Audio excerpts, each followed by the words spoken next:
Welcome back to my channel. This is Priyanka from रियांशन आई. First of all कसे आहात तुम्ही सगळे? होप सो तुम्ही सगळे आनंदी असाल, खुश असाल, हॅप्पी असाल आणि तुमचे सगळे दिवस खूप खूप आनंदाचे मजेचे जावे ही स्वामींच्या चरणी प्रार्थना. तर ना आज घरी होते, मग छान अशी फ्रेश झाले. अंघोळ वगैरे झाल्यानंतर थोडंसं स्किन केअर करते, जास्त काही करत नाही, पण मॉइश्चरायझर, सनस्क्रीन हे सगळं लावावं लागतं कारण सध्या उन्हाळ्याचे दिवस चालू आहेत. आणि त्याच्यानंतर आले हॉलमध्ये. ॲक्च्युली समोर बिल्डिंगचं काम चालू असल्यामुळे ना घरात इतका छान उजेड पडतो ना. असंही माझ्या फ्लॅटमध्ये उजेड तर असतोच, पण बिल्डिंग समोरचं कन्स्ट्रक्शनच्या कामामुळे ती जमीनदोस्त झालेली आहे, तोडलेली आहे, त्याच्यामुळे ना खूप जास्त उजेड पडतो आहे. म्हणजे समोर रोड आहे ना, रोडवरचं सगळं दृश्य आम्हाला छान असं दिसतं रोज. तर थोडंसं असं बाहेर बघून घेतलं, झाडांना वगैरे बघून घेतला आणि त्याच्यानंतर वेळ आली ती दिवाबत्ती करण्याची. तर छान अशी ब्लेसिंग दिवाबत्ती मी करून घेते.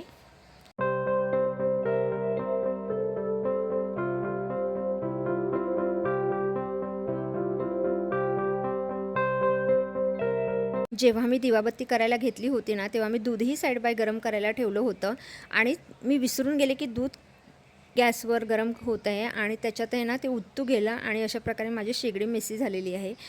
तर म्हटलं ठीक आहे, ते बाजूला जाळी वगैरे काढून ठेवली आणि इकडे साईड बाय नाश्त्याची तयारी करायला घेतली. मॅगी बनवायला घेतली. ॲक्च्युली कसं होतं ना, नंतर मग परत आपण काही बनवतो, परत काउंटर टॉप हा थोडासा मेसी होणारच आहे. तर म्हटलं हे क्लीन करण्याच्या आधी आहे ना थोडंसं मॅगी वगैरे करून.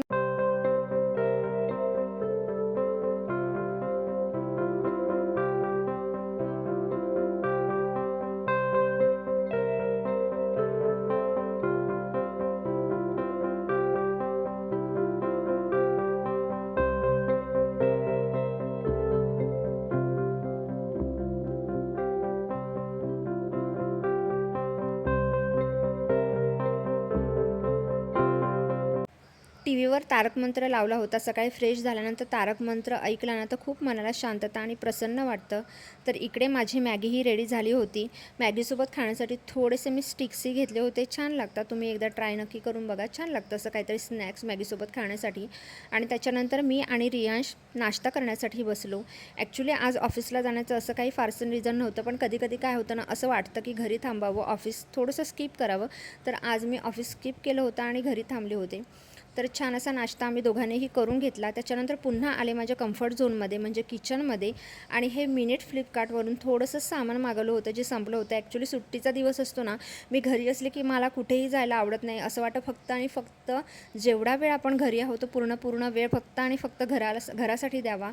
तर इकडे मी फ्लिपकार्ट्सवरूनच हे थोडंसं सामान जे आहे, जसं की एग्स, त्याच्यानंतर थोडीशी भाजी, बीट्स वगैरे जे मला ज्यूस बनवण्यासाठी लागतं ते थोडंफार संपलं होतं. ते सामान मी छान असं मागून घेतलं. म्हटलं तेही जागच्या जागी ठेवूयात, पण त्याबरोबर आहे ना दुसरी कामंही होती.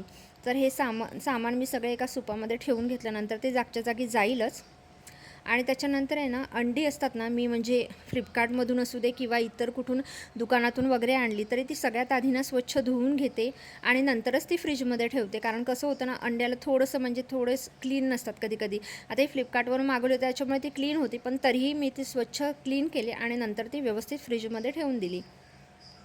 आणि त्याच्यानंतर ना आदल्या दिवशी मी म्हणजे ठरवलं होतं की उद्या सुट्टी घेणार आहे. तर आदल्या दिवशी मी हे साबुदाणे आहेत ना भिजत घातले होते, कारण मला साबुदाण्याच्या फेण्या बनवायच्या होत्या. खूप दिवस झाले, आज बनवते उद्या बनवते करत हे काम राहून गेलं होतं. तर म्हटलं आता बनवून घेते. आणि त्याच्यानंतर इकडे मी गॅसवर 2 तांबे असं पाणी गरम करत ठेवलं. त्याच्यामध्ये चवीपुरतं मीठ घातलेलं आहे आणि हे जे साबुदाणे आहेत ना ते 2 पार्टमध्ये डिवाईड केलेले आहेत, कारण मला थोडेसे साबुदाणे असे पांढरे शुभ्र ठेवायचे आहेत आणि काही साबुदाण्याची जी फेण्या मी बनवणार आहे त्याच्यामध्ये थोडंसं जिरं वगैरे ॲड करायचं आहे. कारण कसं होतं ना, माझ्या सासरी ना उपवासाला आम्ही जिरं नाही खात. म्हणजे माहेरी असताना लग्नाच्या आधी आम्ही खात होतो, पण सासरी नाही खात, तर मीही आता ते स्किप करते. त्याच्यामुळे हे जे साबुदाण्याच्या फेण्या आहेत ना, जे मी साबुदाणे 2 पार्टमध्ये डिवाईड केलेले आहेत, तर हे जे साबुदाणे आहेत ना पहिल्यांदा जे मी पाण्यामध्ये ॲड केलेले आहेत ते विदाऊट जिरं मी बनवणार आहे. पांढऱ्या शुभ्र याही छान होतात आणि जिरं ॲड केलं की कसं होतं की जिऱ्याचे थोडासा कलर त्याला असा येतो, तेही छान खूप छान लागतात. तर साईड बाय इथेही माझे हे फेण्यांचं बॅटर तयार होते, तोपर्यंत म्हटलं कुकरही लावून घ्यावात म्हणजे जेवणाचीही तयारी साईड बाय होऊन जाईल. तर साईड बाय मी इथे कुकरही लावायला घेतलेला आहे. आणि इकडे बघा माझ्या हे फेण्यांचं जे मी बॅटर बनवलं ते तयार झाले. साबुदाणे एकदम ट्रान्सपरंट झालेले आहेत जोपर्यंत ट्रान्सपरंट होत नाही तोपर्यंत आपल्याला ते शिजवून घ्यायचे आहेत, कारण जर पांढरे शुभ्र थोडेसे असे राहिले ना तर मग तळताना ते खूप वेळ लागतो तळायला आणि खातानासुद्धा तडतडतात, चांगले लागत नाहीत. तर इकडे मी एक साडीवर हे प्लास्टिक असं अंथरून ठेवलेलं आहे. हे प्लास्टिक मी असं काम झाल्यानंतर स्वच्छ धुवून ठेवून देते, म्हणजे नेक्स्ट टाईम दुसरे पापड करताना आपल्याला ते यूज होतं.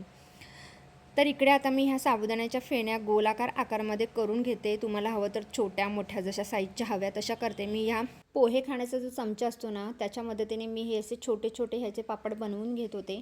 याला आम्ही फेण्या म्हणतो, तुम्ही काय म्हणता ते मला नक्की सांगा कमेंट करून. तर ह्या छोट्या छोट्या छान अशा फेण्या बनवून घेत होते. थोड्याशा पांढऱ्या बनवल्या होत्या कारण उपवासाला म्हणजे बऱ्या पडतात खाण्यासाठी, कारण जिरं आम्ही उपवासाला खात नाहीत. तर इकडे छान फेण्या बनवून घेते आणि आज म्हटलं वेळ आहे तर हे सगळे कामं आवरून घेतली ना की मग बाकीची कामं करण्यासाठी थोडासा वेळ एक्स्ट्रा मिळतो. आणि आज त्यासाठीच खरं बघायला गेलं तर सुट्टी घेतली होती, कारण आहे ना मग फ्रायडेचा दिवस या कामांसाठी गेला तर बाकीची कामं होत नाहीत. म्हटलं थोडासा आज ऑफिसला जाणं स्किप करूयात. आणि त्याच्यानंतर इकडे छान असे पापड माझे रेडी झालेले आहेत. उरलेले पापडही मी तसेच बनवून घेणार आहे, म्हणजे जे जिरं टाकून बनवणार आहे त्याप्रमाणे. तर असे सगळे पापड बनवून झाले आणि त्याच्यानंतर इकडे जेवणही रेडी झालं होतं. जेवणामध्ये वरण भात आणि ऑमलेट इतकंच छान साधंसं जेवण बनवलं होतं, कारण ऑमलेट रियांशला आवडतं. तर असा होता छोटासा व्लॉग. व्हिडिओ आवडल्यास लाईक करा, शेअर करा आणि तुम्ही जर माझ्या चॅनलवर नवीन असाल तर चॅनलला प्लीज प्लीज प्लीज सबस्क्राईब करा. चला तर मग भेटूया नेक्स्ट व्लॉगमध्ये. Till then bye bye.